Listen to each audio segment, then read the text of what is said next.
எல்லோருக்கும் இனிய தமிழ் புத்தாண்டு நல்வாழ்த்துக்கள். இந்த வருஷம் நீங்கள் என்னெல்லாம் நினைக்கிறீங்களோ அது கண்டிப்பாக நடக்கும் அப்படின்னு சொல்லிட்டு பாசிட்டிவிட்டியாக நம்புங்க. கண்டிப்பாக நடக்கும். மிராக்கிளும் நம்மளுக்கே தெரியாமல் லைஃப்பில் டக்கு நடக்கும். ஸோ அதை நீங்கள் எப்போவுமே பாசிட்டிவாக நினைங்க, நெகட்டிவாக பேசாதீங்க. நெகட்டிவ் பீப்புள்ஸ் யாராவது உங்ககிட்ட பேசுகிறாங்களோ கண்டிப்பாக அவங்களோட இருந்து தள்ளி நில்லுங்க. அதுவே போதும். உங்கள் நெகட்டிவ் வைப்ரேஷன்ஸ் உங்ககிட்ட வரவே வராது. இந்த வருஷம் பார்த்திங்கன்னா உங்களுக்கு தெரியும், நியூ இயர் ஹாப்பி நியூ இயர்னு சொல்கிற மாதிரி இல்லை. என்னன்னு பார்த்தீங்கன்னா, ஹஸ்பண்டோட பிரதர் இறந்ததுனால எங்களுக்கு உகாதியும் இல்லை. அஸ் தெலுங்குனால உகாதியும் இல்லை. தமிழ் நியூ இயரும் எந்த நியூ இயரும் நாங்கள் கொண்டாடக்கூடாது அப்படின்னு சொல்லிட்டாங்க. ஒரு வருஷம் வரைக்கும் நாங்கள் எந்த பூஜைக்கு போகக்கூடாது, அதாவது மலை இருக்கிற கோயிலுக்கு போகக்கூடாது. ஏன்னா எங்கள் ஹஸ்பண்ட் தானே கொல்லி போட்டாங்க. ஸோ அதனால் போகக்கூடாது. அதனால் இவர் இறந்த டைம் கொஞ்சம் பேடாக இருக்கிறதுனால 65 நாள் காலையில் சாயங்காலம் கண்டிப்பாக விளக்கேற்றணும் அப்படின்னு சொல்லிட்டாங்க. ஸோ வீட்டில் அந்த பாசிட்டிவ் வைப்ரேஷன் க்ரியேட் ஆகிறதுக்கு நான் விளக்கு ஏற்றுறேன். டெய்லி இந்த மாதிரி பூ வச்சுட்டு வீட்டில் இருக்கிற பூவை பறித்து வைக்கிறேன்.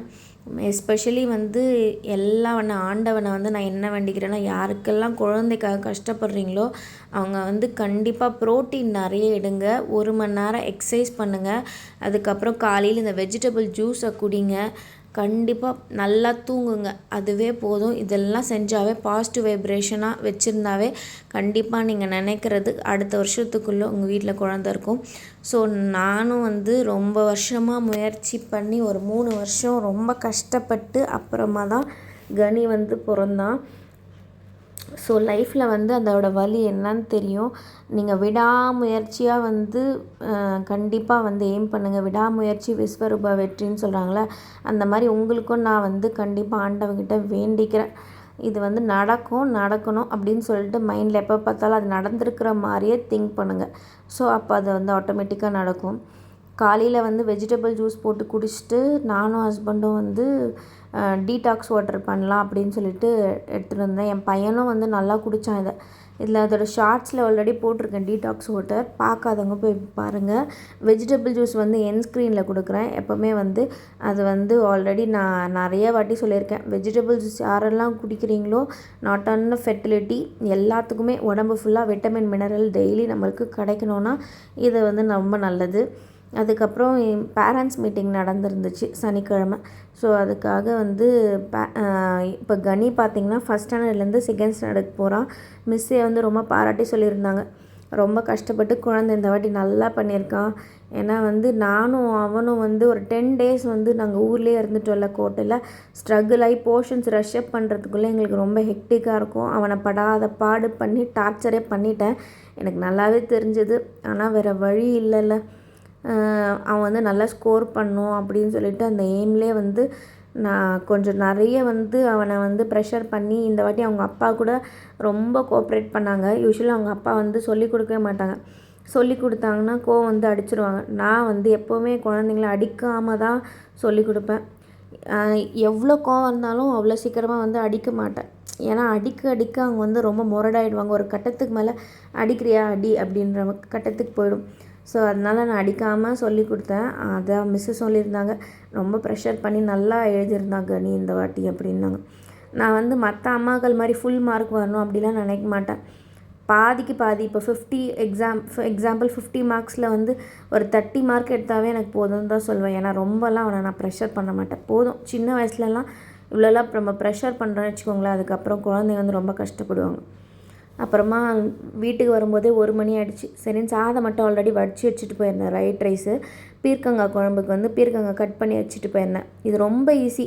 மிளகாத்தூள், மஞ்சள்தூள், உப்பு போட்டு நல்லா பாயில் பண்ணிவிட்டு வடகம், கருவேப்பிலை, பூண்டு இடித்து அதில் வதக்கிட்டு அதில் போட்டுட்டு நல்லா 1 கப்பு நான் ஆல்ரெடி எப்போவுமே எங்கள் வீட்டில் வேர்க்கடலை வறுத்து வச்சுருப்போம்.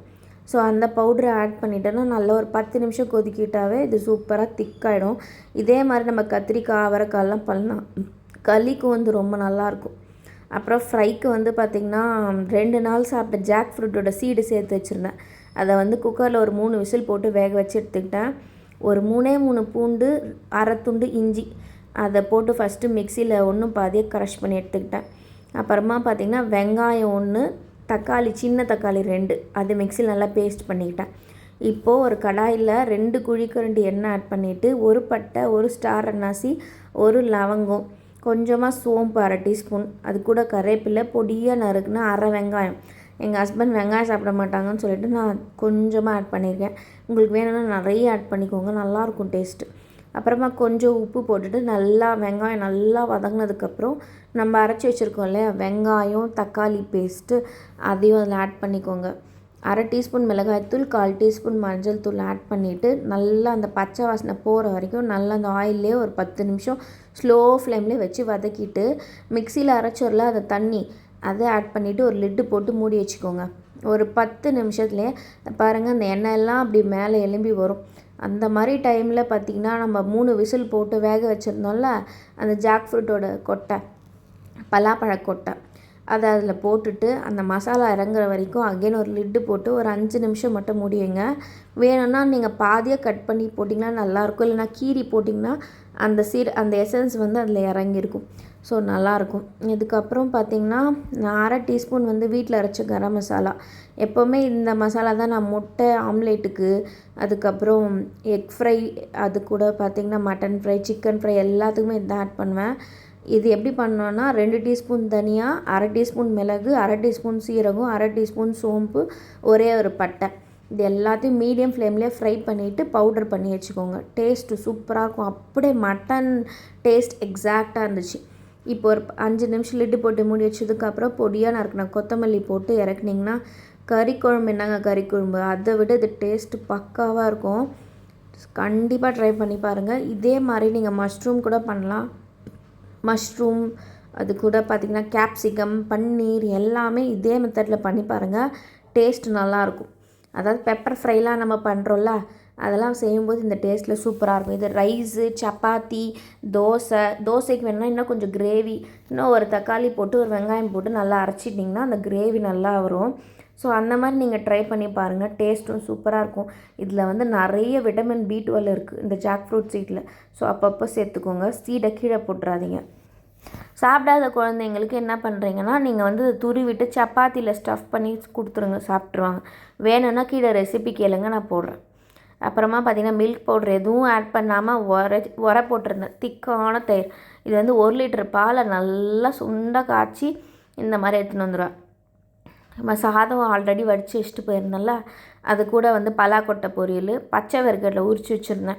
ஹஸ்பண்ட் பச்சை வேர்க்கடலை எங்கே இருந்தாலும் வாங்கின்னு வந்துடுவார். அவ்வளோ டேஸ்ட்டு ப்ரோட்டீன். இந்த மாதிரி கன்சிஸ்டன்சியில் இருக்கணும் குழம்பு. ரொம்ப தண்ணியாக இருக்கக்கூடாது, ரொம்ப திக்காகவும் இருக்கக்கூடாது.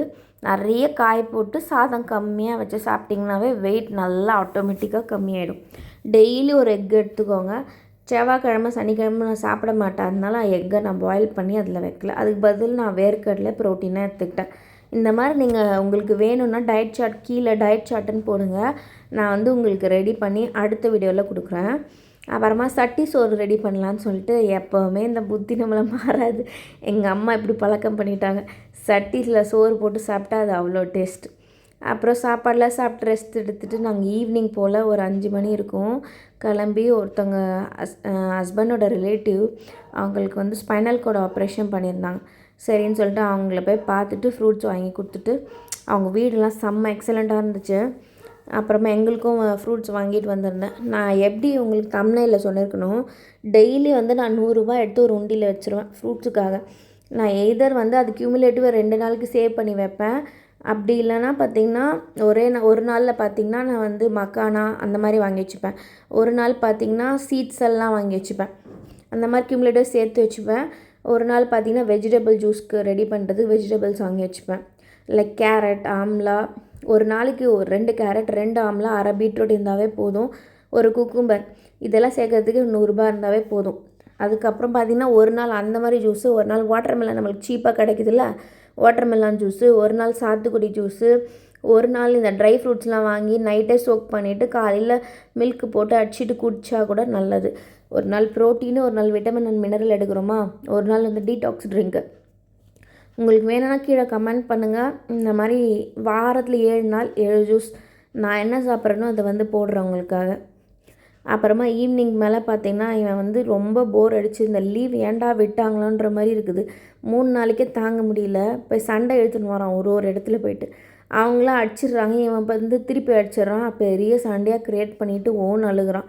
இவனை எங்கேயாவது கூப்பிட்டு போகணுன்னு நினச்சா கூட இந்த விளக்கு ஏற்றணுமே அப்படின்னு சொல்லிட்டு அதுக்காகவே நாங்கள் வந்து எங்கேயும் போக முடியல இப்போ வரைக்கும்.